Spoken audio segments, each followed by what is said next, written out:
Hi guys, Master Lidor here. Yan, nagpa-bolo-bolo tayo sa Sikihor. Ang ganyan gagawin. Yan, nag-orasyon si tatay.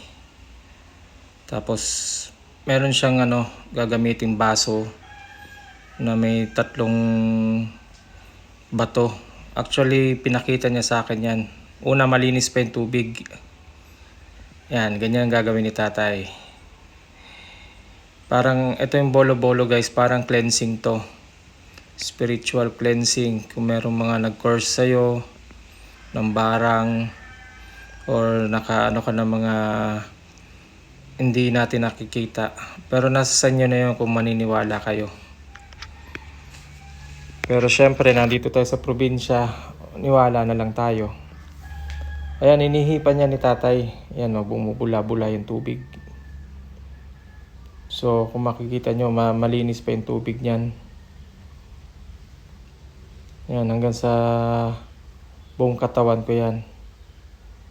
Pero itong video na to, ano lang to.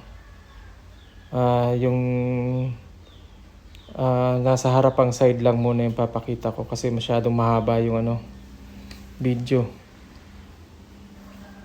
Yan, hanggang sa paa. Kumbaga ito yung